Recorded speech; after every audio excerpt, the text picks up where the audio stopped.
नमस्ते, सत श्री अकाल, आदाब and welcome to my channel. Good morning, good afternoon and good evening. आप दुनिया के किसी भी कोने में हैं, आपका बहुत सारा वेलकम मेरे यूट्यूब चैनल पे। चले आपका ज्यादा वक्त ना लेते हुए आज मैं एक बहुत ही सेंसिटिव टॉपिक पे बात करने जा रही हूँ। हम सब इससे गुजरते हैं और हम सब इससे बाहर आते हैं, बहुत कुछ सीखते हैं अपनी जिंदगी में ताकि हम अपनी जिंदगी को वेल इक्विप्ड तरीके से जी सकें और दूसरों की भी मदद कर सकें। So topic for today is heartbreak and how to overcome heartbreak. देखिए, बहुत से रीजंस की वजह से हमारा दिल टूटता है। दिल बहुत नाजुक होता है, बहुत प्यारा होता है। दिल ही तो काबा है और इसे कई बार हम खुद तोड़ लेते हैं अपने दिल को, और कई बार कोई और दूसरा आके हमारे दिल को तोड़ देता है। लेकिन जो भी है, हमें अपने हार्ट ब्रेक से ऊपर उठना है। जिंदगी में और भी बड़े गम है मोहब्बत के सिवा, तो हमें ये बात याद रखनी है। और चलिए सबसे पहले हम बात करते हैं, लेकिन आज का जो हमारा टॉपिक है, हम स्पेसिफिकली रोमांटिक ब्रेकअप की बात करने जा रहे हैं। देखिए, ब्रेकअप बेसिकली है क्या? जब हम किसी के साथ इन्वॉल्व्ड होते हैं, इमोशनली अटैच्ड होते हैं, हमारी कुछ अटैचमेंट होती है जो बहुत स्ट्रांग हो जाती है, और उसके बाद ड्यू टू वन और द अदर रीजन हमें उससे एकदम जुदा होना पड़ता है। वो रिश्ते का वजूद ही खत्म हो जाता है, तो हम ब्रेक हो जाते हैं और वो रिश्ता भी ब्रेक हो चुका होता है। तो वो जो स्थिति है, वो जो सिचुएशन है, that is unbearable, very painful, very hurting. We all go through it and I know it's very painful, but we have to be very strong and we have to rise above it. We have to go through it to grow through it. बहुत सारे reasons हो सकते हैं breakup के। लोगों की casual approach रिश्तों के प्रति, इंटरेस्ट लूज कर जाना एक दूसरे में बहुत जल्दी, धोखा देना। कोई नया आ गया जिंदगी में तो छोड़ दो भाई जो साथ था उसको, जिसके साथ आप कमिटेड थे, क्योंकि लोगों की अप्रोच शैलो है रिश्तों के प्रति। तो ऐसे लोगों से प्लीज सावधान रहें और खुद भी ऐसा मत बने। उसके अलावा 3 बहुत अहम चीजें हैं जिनके बारे में मैं बात करूंगी। इंटेंशन जुड़ने की। कई लोगों की इंटेंशन ही आपसे जुड़ने की ये होती है कि उनकी कुछ जरूरतें आपसे जुड़ के पूरी हो जाएं, चाहे वो फाइनेंशियल जरूरत हो, चाहे वो कोई फिजिकल जरूरत हो, चाहे वो सोशल जरूरत हो, कोई पॉलिटिकल जरूरत भी, आई मीन विच एवर वे। दूसरा, कुछ लोगों को टाइम पास चाहिए होता है, तो उनको लगता है कि चलो वीडियो गेम्स और खिलौनों से तो बहुत खेल लिया, चलिए किसी इंसान से खेलते हैं। तो ऐसे लोगों से आप प्लीज सावधान रहें। और उसके बाद तीसरे, बहुत ही खतरनाक लोग जो अपने आप को the don of the world समझते हैं, 30 मार खां, जो ये सोचते हैं कि दूसरों को यूज एंड थ्रो करो and how smart it is. No, that is so dumb actually. अगर आप दूसरे ह्यूमन की वैल्यू नहीं कर सकते हो और आपकी सोच का दायरा इतना ही है, तो you really need to actually work upon yourself. Stop hurting people, stop playing around. चलें, खैर ये तो बात थी कि ये क्या होता है और किस किस कॉमन रीजंस की वजह से आजकल यूथ में स्पेशली जो ये पाया जाता है, रोमांटिक ब्रेकअप्स क्यों हो रहे हैं। और कुछ नेचुरल भी है कि 2 जने बहुत अच्छे हैं, बहुत प्यार करते हैं, एक दूसरे के प्रति वफादार भी हैं और एक दूसरे के लिए पूरा पूरा स्टैंड ले रहे हैं, बट कुछ नेचुरल सर्कमस्टांसेस ही ऐसे बन गए हैं कि वो मिल नहीं पा रहे। तो ऐसे लोगों के लिए लॉट ऑफ मेरी सहानुभूति है उनके साथ कि डेफिनेटली, क्योंकि आप दोनों लॉयल हैं एक दूसरे के प्रति, आप धोखा नहीं दे रहे हैं, तो आई प्रे कि गॉड आपकी मदद करे। पर अगर नेचुरल सर्कमस्टांसेस ऐसे हैं कि आप नहीं मिल पा रहे हो, तो तब उसको एमिकेबली आप उस रिश्ते से दूर हो जाएं। बट यस, जो धोखा देने वाले हैं या बीच में मझधार में आपको छोड़ने वाले हैं, उन लोगों के लिए नहीं है ये। जिनका नेचुरल रीजन है कोई, उनको ओके एक्सेप्शन है कि ठीक है भाई, कोई बात नहीं। खैर, anyways, coming on to those people जो आपको किसी और के लिए छोड़ देते हैं या धोखा दे देती हैं, तो उन लोगों के चंगुल से हमने कैसे बाहर आना। देखिए, सबसे पहले first point, grief period. Grief period में जो भी हम ट्रॉमा से गुजरते हैं वो बहुत बुरा है, आई नो, लेकिन आप उस पीरियड से भागिए मत। ग्रीफ अगर आई है तो कुछ सिखाने आई है। आप जी भर के रोइए, क्राई इट आउट। बहुत ज्यादा अकेले मत रहिए, थोड़ी देर अकेले रह के फिर अपनी फैमिली में बैठिए, फ्रेंड्स के साथ बात कीजिए या जो भी, रो दीजिए, रोइए, जितना आपके मन भरा हुआ है उसको रो के निकाल दो। दुख मनाना है उस बात का, मनाइए। आई नो रिश्ता टूटा है, और क्योंकि आप जो सेंसिटिव लोग हैं, जो धोखा देने वाले हैं, मैं उनकी बात नहीं कर रही हूं दोबारा से, मैं लोग उनकी बात कर रही हूं जो सेंसिटिव हैं। आई नो आपको हर्ट हुआ है, आप रोइए, कोई बात नहीं। इस पीरियड को भी फील कीजिए, इस फीलिंग को महसूस कीजिए, क्योंकि इससे आगे हम रिकवरी के फेज में जाएंगे। अब तो ग्रीफ पीरियड में आपको रोना है, आपको मायूस भी होना है, इट इज ओके, फील करना है उस माहौल को भी। उसके बाद अगला बात आती है डिसीजन मेकिंग की। सेकंड स्टेप, आपको एक डिसीजन लेना है, एक चॉइस करनी है अपने लिए, अपनी भलाई के लिए, कि मुझे इस चीज से बाहर आना है। वो डिसीजन लेने के बाद आपको थर्ड कनेक्टेड पॉइंट जो है, सपोर्ट सिस्टम। एक डायरी पकड़िए, लिख डालिए आपका सपोर्ट सिस्टम कौन है। आपके परिवार में से कोई एक आधा मेंबर हो सकता है जो आपको समझता है, आपकी सपोर्ट में खड़ा होता है। फैमिली आपका सपोर्ट सिस्टम हो सकती है, आपके कुछ दोस्त आपका सपोर्ट सिस्टम हो सकते हैं, आप किसी साइकोलॉजिस्ट की, किसी काउंसलर की हेल्प ले सकते हैं इफ यू वांट।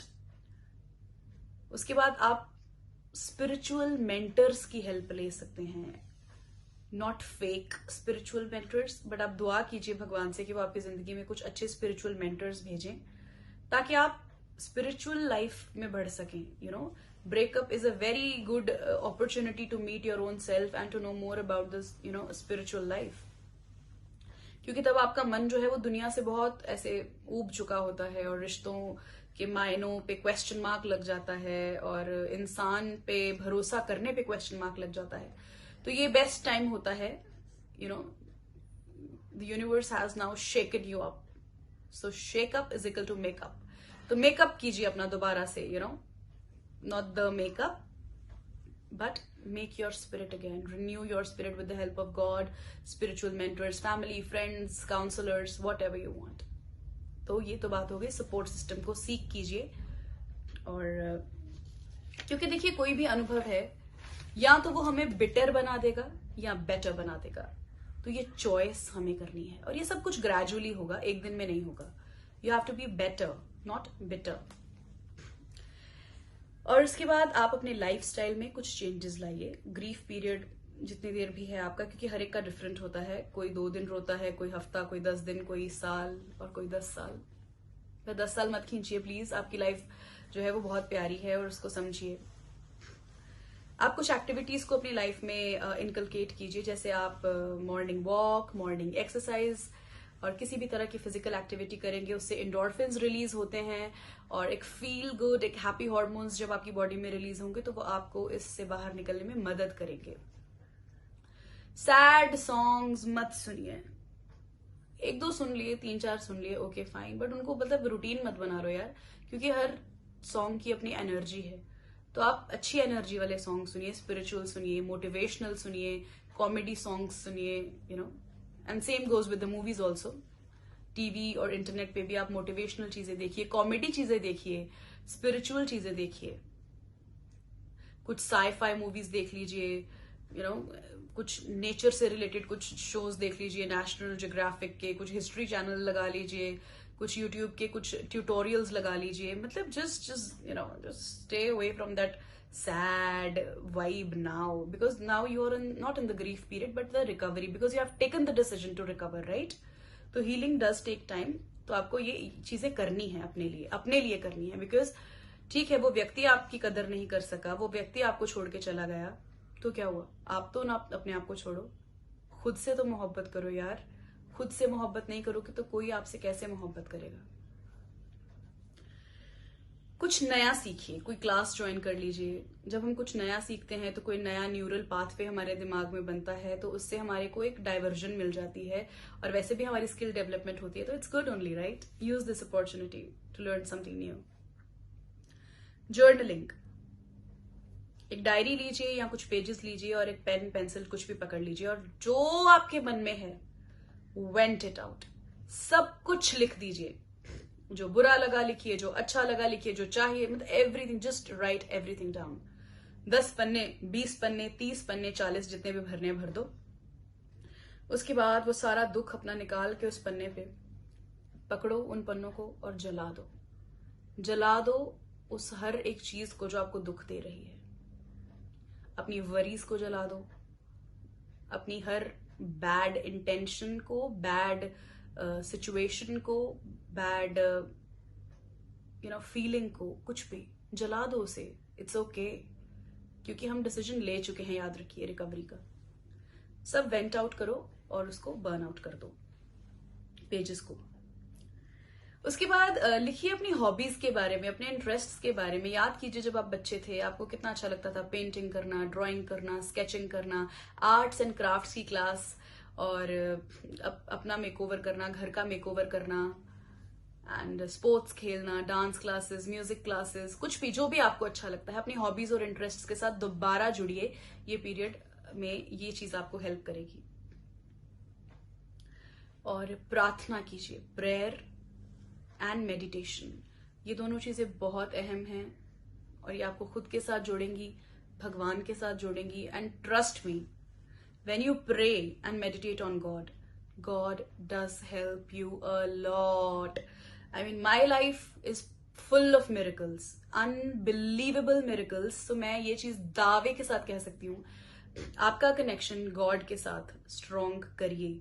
गॉड आपकी बहुत मदद करते हैं और करेंगे भी हमेशा, बिकॉज वो आपसे मोहब्बत करते हैं, और सच्ची मोहब्बत सिर्फ और सिर्फ खुदा ही कर सकता है। इंसान छोड़ गया, it's okay, let the person go. You tried your best, आपने बहुत कोशिश की, सब बच जाए, रिश्ता बचा रहे, आप लॉयल भी थे, बट अगला बंदा नहीं है लॉयल, तो भी आप क्या कर सकते हो ना, तो जाने दो ना, जस्ट जाओ यार, चले जाओ। तो ऐसा एटीट्यूड आपको अल्टीमेटली अपनाना पड़ेगा, और प्रार्थना और ध्यान आपका इसमें मदद करेंगी।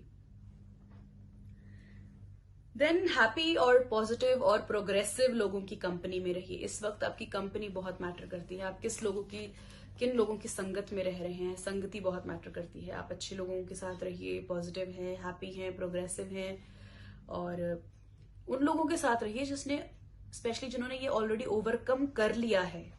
There would be many who are warriors and those who have overcome emotional traumas, heartbreak, breakup.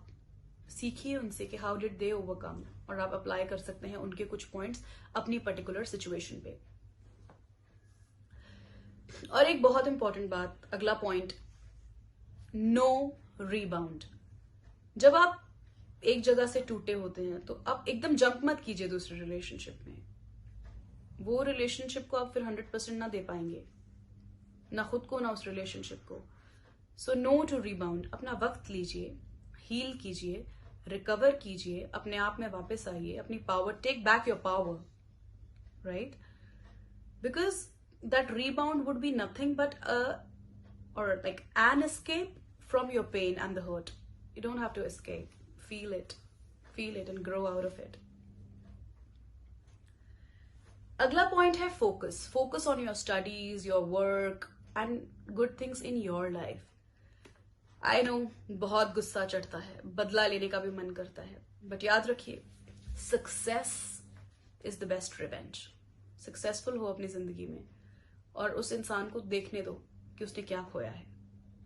मैं आपको गलत रिवेंज नहीं सिखा रही हूं, मेरा ओनली पर्पस ये है कि आपको दूसरों पे से फोकस हटा के खुद पे फोकस पे लाना।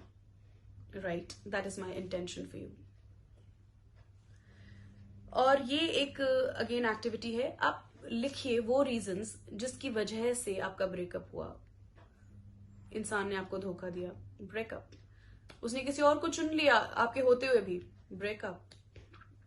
वो आपकी कदर ही नहीं करता था, वो आपके लिए स्टैंड ही नहीं ले पाया, या what ever the reasons. You know, it applies to both girls and boys. I'm not saying ले पाया का मतलब ये नहीं है कि मैं सिर्फ जेंडर बायस्ड हो रही हूँ. It means लड़का भी हो सकता है, लड़की भी हो सकती है, because it's like there's no gender bias in this. वो रीजंस लिखिए जिस वजह से ब्रेकअप हुआ, और जब आपका दिल करे कि दोबारा उस व्यक्ति के पास वापस जाना है तो अपने आप को वो रीजंस पढ़ाइए. Read them aloud and tell yourself, no, I don't have to go back to the person.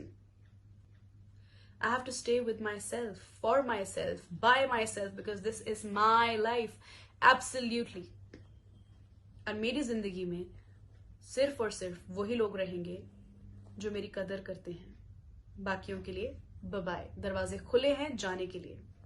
आपको ये एटीट्यूड अपनाना पड़ेगा. Don't let people mistreat you, please. No. आपने कोशिश कर ली, बस बहुत हो गया. कोशिश उधर से भी आनी चाहिए, और अगर नहीं आ रही है तो trust me, it is time to let go. You know, past is a good place to visit but not to stay. उसके बाद एक बहुत अहम चीज, जब हम ब्रेकअप से रिकवर कर रहे होते हैं तो हमें मेमोरी अटैक्स आते हैं. मतलब रोज यादें आती हैं. रात को सोने से पहले याद आ गई, क्योंकि तब कोई काम नहीं होता तो मन में याद आती है. कुछ काम कर रहे हैं तो याद आ गई, या कुछ ऐसा जो हम दोनों ने इकट्ठे समय बिताया होता है तो कोई ऐसी इंसिडेंट दोबारा से सामने आ गया, या उससे रिलेटेड कोई चीज तो याद आ गई. तो उस वक्त आई नो रोना आ जाता है दोबारा. दिल फिर दोबारा से वो जख्म जो है वो हरा हो जाता है. It's okay. Trust me, it is okay. Feel करो उसे, ऑब्जर्व करो उस पेन को, साक्षी हो जाओ. ऑब्जर्व करो और जाने दो. ऑब्जर्व करो और जाने दो. Let it go, let it go, let it go. ये फेज गुजर जाएगा. दिस टू शैल पास. साक्षी होके उसे देखना शुरू कर दो. भरोसा रखो भगवान पे, भरोसा रखो खुद पे. ये फेज गुजर जाएगा. अपने आप को कोसो मत प्लीज. वो पर्सन ही आपको डिजर्व नहीं करता. अगर आपने अपना 100% दिया है फिर भी वो आपकी कदर नहीं कर पा रही या पा रहा, तो वो पर्सन आपको डिजर्व नहीं करता. और कहते हैं कि मदर नेचर अपने आप में हीलर है.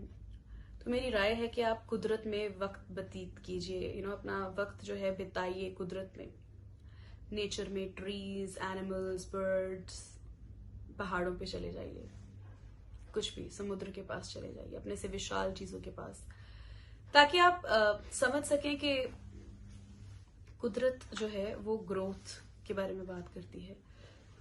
कुदरत जो है वो हमसे बड़ी है बहुत. हम तो एक एटम है, एटम से भी शायद छोटा कुछ और अगर हो तो दुनिया का जो पूरा ये प्लान है, it's a big big big world. It's a big big big plan of the universe. तो उसमें ये जो घटना हुई है ये मुझे ही कुछ सिखाने के लिए हुई है, मुझे ही ग्रो कराने के लिए हुई है, मुझे ही स्ट्रोंगर बनाने के लिए हुई है. तो कुदरत में जाइए और मजे लीजिए. हो सके तो अपनी फैमिली के साथ, फ्रेंड्स के साथ, या किसी टूर ग्रुप के साथ, या अकेले ट्रिप पे जाइए, घूम के आइए. नई जगह, नए लोग, नई vibes. It will help you heal. आपको नए मेमोरीज, नए एक्सपीरियंसेस मिलेंगे और इससे आपकी हीलिंग में मदद मिल सकती है. और एक बहुत अहम बात, अगला टॉपिक जो है हमारा वो है खाने पीने के बारे में. देखिए, जब हमारा हार्ट ब्रेक होता है, कुछ लोग खाना पीना बिल्कुल छोड़ देते हैं, वो भी गलत है. और कुछ लोग इमोशनल ईटिंग शुरू कर देते हैं, मतलब they stuff themselves with junk, absolutely junk. तो देखिए, कुछ देर के लिए it is okay, because I know जब हमारी इमोशंस जो हैं वो बहुत ज्यादा डिस्टॉर्टेड हो चुकी होती हैं because of the hurt and the trauma, तो ये कुछ देर के लिए ओके है. बट उसके बाद आपको डिसीजन लेना है कि मुझे मेरी बॉडी को अच्छे से ट्रीट करना है, तो मुझे नेचुरल फूड, न्यूट्रिशियस फूड खाना है, न्यूट्रिशियस बेवरेजेस पीने हैं. Take that decision for yourself. It will help you heal emotionally also. जैसा अन्न वैसा मन. So switch to healthy food options, okay? You can eat junk once in a while, but mostly eat healthy and nutrition वाली options, ठीक है? Then the point is sleep. Sleep as much as possible. क्योंकि कई बारी heart break के बाद हमें नींद नहीं आती है, दुख होता है, सारी सारी रात आप रोते हो. I know that's bad, but it's okay. तो जब भी नींद आए, सुबह सो लो, रात को नींद आए, रात को सो अच्छे से, अच्छी अपनी नींद पूरी करो. नींद भी आपको हीलिंग में हेल्प करेगी. Good quality sleep is good for healing, for recovery. Then get creative. कुछ भी क्रिएटिव, जो भी आपको आता है, creativity. I again tell you, poetry लिख डालो अपनी भावनाओं की, पेंटिंग कर, मतलब क्रिएटिव, कुछ भी जो आपको क्रिएटिव आता है वो करो. ये बेस्ट फेज है कुछ क्रिएटिव करने में, राइट? तो अपने इमोशंस को एक क्रिएटिव आउटलेट आप दो. और ग्रैटिट्यूड, काउंट योर ब्लेसिंग्स। इस फेज में ना हमें कई बार लगता है कि यार हमारी तो दुनिया ही उजड़ गई है, पता नहीं क्या हो गया हमारे साथ, तो लेकिन उस वक्त बैठो खुद के साथ, थैंकफुल, ग्रैटिट्यूड लिस्ट बनाओ, थैंकफुलनेस वाली लिस्ट बनाओ कि मैं इन 10 चीजों के लिए, इन 20 चीजों के लिए अपनी लाइफ में शुक्रिया अदा करती हूँ या करता हूँ। When you count your blessings, तो आपको अच्छा लगेगा कि यार मेरी जिंदगी में तो बहुत कुछ अच्छा है, इसके अलावा भी अगर ये एक चीज नहीं भी अच्छी हुई, मान लो वैसे ये भी अच्छी ही हुई है, वो आगे जाके एहसास होगा हमें, बट अभी मान लो कि अच्छी नहीं हुई, नहीं अच्छा लग रहा, रिजेक्टेड, अबैंडन्ड फील हो रहा है, यूज्ड फील हो रहा है, इंसल्टेड फील हो रहा है, okay, but take it easy, take your time and be thankful no matter what. इसमें भी शुक्रिया अदा कीजिए, पता नहीं आपका क्या भला है इसमें। उसके बाद है ट्रस्ट। देखिए, आशीषित है वो मनुष्य जो भगवान पे भरोसा रखता है, और श्रापित है वो जो मनुष्य पे भरोसा रखता है। ये मेरी बात नहीं है, ये होली बुक्स में लिखा हुआ है। तो आप भगवान पे पूरा भरोसा रखें, पर इंसान पे कभी भी ब्लाइंडली प्लीज ट्रस्ट मत करें। मैं कोई डिस्ट्रस्ट का माहौल नहीं आपको बता रही हूं कि पैदा करो, बट ब्लाइंडली नहीं ट्रस्ट करना है। ट्रस्ट करना है, ब्लाइंडली नहीं करना है। गॉड पे आप ब्लाइंडली ट्रस्ट कर सकते हो, पर ह्यूमन पे नहीं। Just use your wisdom, use your experience, use your wisdom, right? Because God helps, God heals, God does make a way, God does talk to you. When you really seek God, God loves us unconditionally. Another topic I would like to talk about is आप सेवा में उतरिए, community service, कोई NGO join कर लो, अपने दुख को थोड़ी देर भुला के ना दूसरों के दुखों में उनकी मदद करना शुरू कर दो। हेल्प अदर्स, तो उससे भी आपको हेल्प मिलेगी। आपको पता चलेगा कि दुनिया में मेरे गम के सिवा और भी बहुत गम हैं, तो आपको अपना दायरा बढ़ाना है, राइट? और इस दौरान जब आप रीडिंग करें कुछ, तो self help literature, self help books, self help podcasts और शोज देखें, ताकि आपको खुद की मदद करने के लिए कुछ पॉइंट्स मिल सकें। अपनी मदद कीजिए। Right now you really need yourself, okay? अपने साथ रहिए, अपना ख्याल रखिए, अपनी मदद कीजिए। Self help is the key to utilize in this very phase of life. और चले, अगला पॉइंट जो है वो बहुत ही इंटरेस्टिंग है। सैलून जाओ यार, खुद पे पैसे खर्चो, हेयर कट कराओ, मेकओवर करो, अच्छी सी ड्रेस खरीदो, मतलब पहन के ऐसे मतलब मस्त वाला अपने लिए तैयार हो। आपको अच्छा लगेगा, बहुत अच्छा लगेगा। और ये उस पर्सन का लॉस है, ट्रस्ट मी, आपको खोना उसका लॉस है, याद रखो। अच्छे रहो अपने साथ, दूसरों के साथ भी, लेकिन कोई अगर आपको मिसट्रीट कर रहा है बहुत ज्यादा, you don't need to stay at that place for long. उसके बाद है जो आपके पास सारी जायदाद इकट्ठी हुई होती है उस रिलेशनशिप से रिलेटेड, कोई लेटर है, कोई फोटो है, कोई डिजिटल सामान पड़ा हुआ है, जला दो यार अब प्लीज। बस कब तक उसकी एनर्जी अपने पास रखोगे? जब बंदा ही नहीं रहा, बंदा किसी और के पास जा चुका है, तो आप एमी उसको मतलब याद करके कब तक रखोगे ना? तो जला दो, और ठीक है, इट्स ओके। उसको ब्लेसिंग भेजो, भाई जाओ खुश रहो जहां पे भी आप जाना चाहते हो, तो आप उसका सामान मत रखो अपने पास प्लीज। ये बहुत हेल्प करता है। आप उसकी कोई चीज अपने पास रखोगे तो कहीं ना कहीं उसकी एनर्जी आपके पास रह रही है। मत कीजिए ऐसा अपने साथ। अपनी लाइफ में नई मेमोरीज क्रिएट कीजिए। नया सामान ले लो यार, खुद के लिए खुद खरीदो। उसके गिफ्ट्स, उसकी फोटोज, उसके लेटर्स, उसका कुछ भी आपके पास है, just throw it away. And another beautiful thing you can do is write about yourself. आपकी कितनी स्ट्रेंथ्स हैं, आपकी क्या क्वालिटीज हैं, आपको खुद में क्या अच्छा लगता है, अपने बारे में बहुत बड़ा बड़ा अच्छा अच्छा लिखिए, और खुद को दोबारा से इंटरेस्टिंग वे में देखना शुरू कीजिए। आई नो जब कोई हमें इस तरह करता है तो हमें खुद में इंटरेस्ट लूज हो जाता है, और हमें लगता है कि we are good for nothing, you know, we didn't deserve this but we got it. मतलब मे बी शायद हम में ही कोई कमी होगी। नो, कमी उस इंसान में है जो आपकी कदर नहीं कर पा रहा, जो आपकी इतनी कोशिशों के बावजूद भी आपके साथ नहीं खड़ा हो पा रहा। वो इंसान सही नहीं है आपके लिए। आप बहुत अच्छे हो, मुकम्मल हो, और आपको खुद की कदर करनी है, ठीक है? कोई रहे चाहे ना रहे। और हाँ, आई नो एक बहुत इंपॉर्टेंट चीज है कि माफ कर दो उस इंसान को। माफी एक दिन में नहीं आएगी, पहले आपको गुस्सा आएगा, फ्रस्ट्रेशन आएगी, बदला लेने का मन करेगा। तो इन फेजेस में एक्ट मत करना, इस फीलिंग को जाने दो, आई है तो जाने दो। फिर उसके बाद बैठो प्रार्थना में, मेडिटेशन में, और भगवान से स्ट्रेंथ मांगो कि आप उस व्यक्ति को माफ कर सको। सोचो वो अनजान है या जो भी समझ लो, मतलब बस कर दो माफ यार, अपनी खुशी के लिए, अपनी पीस के लिए। जाने दो, just let go, let God. ये मंत्र याद रखो, let go, let God, and take interest in your own life. Your life matters, you matter. There are many people who look up to you, those who are in love with you, your family, your friends, and there would be many people who love you, even in romantic way. So आंखें खोल लो अपनी अपनी तरफ, ठीक है? माफ कर दो उस इंसान को, कोई बात नहीं। पर माफी का मतलब ये नहीं है कि वो अगले दिन फिर आए और कहे सॉरी यार मैंने ना एक्चुअली आपको, नहीं, अपनाने की जरूरत नहीं है। जो हो गया सो हो गया, तुम अब अपने रास्ते जाओ और मैं अपने रास्ते। क्योंकि बहुत सारे लोग हैं उनको सॉरी का मतलब नहीं पता होता, ठीक है? वो सॉरी कह देते हैं but they really do not mean that. तो रिमेंबर, आपका इसी ट्रैप में ना फंस जाओ कि वो सॉरी कहे और आप सोचो कि शायद पता नहीं फिर दोबारा सुधर ही गया हो। ध्यान से, अगर अपनाना भी है तो ध्यान से, just be very observant, be very alert, be very cautious, right? क्योंकि दोबारा एक ही पत्थर पे सिर फोड़ोगे तो मतलब चोट क्यों खुद को लगानी बार बार। फॉरगिवनेस में कई बार अपनाने के ऑप्शंस होते हैं दोबारा, बट वो केसेस अलग होते हैं।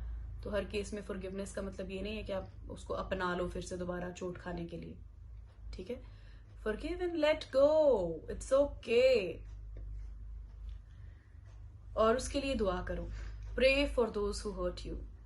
उसने आपको हर्ट किया है, कोई बात नहीं, आप फिर भी उसके लिए दुआ करो, बोलो भगवान तेरा भला करे, जा खुश रहे। नहीं भी मन करता तब भी ये दुआ करो, क्योंकि it's about your relationship with God.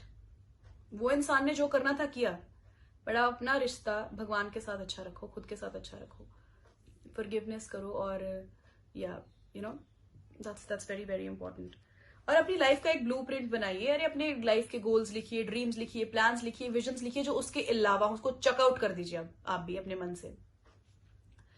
और याद रखिए, एक एनर्जी शिफ्ट आपको करनी पड़ेगी। 7 बिलियन प्लस पॉपुलेशन है धरती की, तो एक इंसान गया तो क्या? ऐसा एटीट्यूड आप ऐसे लोगों के प्रति जो आपको कैजुअली लेते हैं, जो आपको मिसट्रीट करते हैं, उनके प्रति ऐसा एटीट्यूड रख लो, इट्स ओके, ठीक है ना? आपको रखना पड़ेगा अपनी भलाई के लिए, अपने डिफेंस को स्ट्रांग कीजिए, और अपना पार्टनर खुद बनिए, अपने आप को अच्छे से ट्रीट कीजिए, establish a good relationship for your self.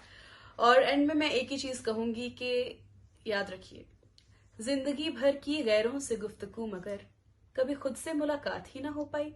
चले इस वक्त को खुद से मुलाकात करने का वक्त चुन लीजिए, भगवान से मुलाकात करने का वक्त चुन लीजिए, और भूल जाइए। ग्रेजुअली ग्रेजुअली ग्रेजुअली ही होगा सब कुछ। चलिए अपना ख्याल रखें, and no matter what, you are the power. Love yourself. Live and let live. Bye bye.